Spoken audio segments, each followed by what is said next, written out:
In the Prince Albert, an international look. Australia against Scotland. Sydney University against Edinburgh University. You can hear Sir Matt Pinson, the umpire there, sending them away from the start pontoons. Sydney University, Australia, on the Berkshire station to the left of your picture. And well done to Edinburgh University, who've had a pretty hot start in this. They've actually crept ahead as we leave Temple Island. That's a really good performance from Edinburgh University off the start there. Are we happy with that?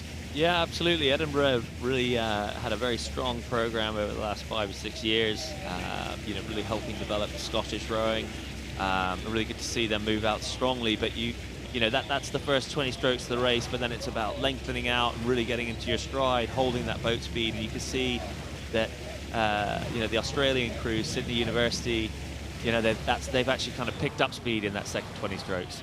So tight at the start, and now into the live pictures midway down the course, and it's still really tight on the Buck station. You can see there it's Sydney University. The Australians on the Berkshire station haven't come all this way to make up the numbers, and actually they look like they're just starting to put together a race here and starting to seize a grip on it, but it's very, very tight. This is going to be a humdinger, I suspect.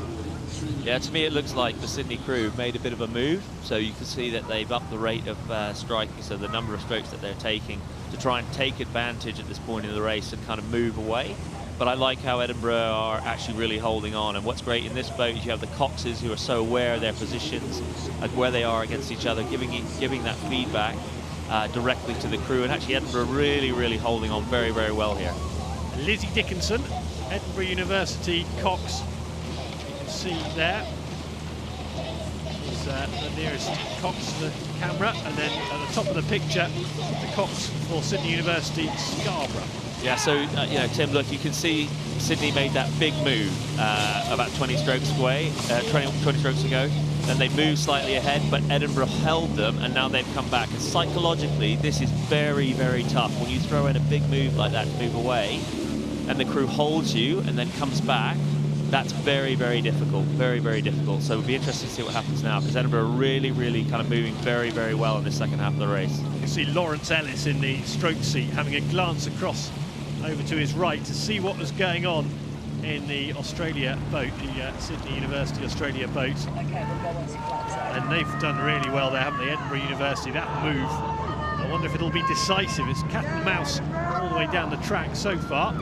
Have Sydney University got any sort of response? But psychologically, this is a fascinating one. No, this is brilliant. These are the best races to be in, when it's neck and neck, mano a mano, like side by side, all the way down the course. This is where people should really show what their metal is made of.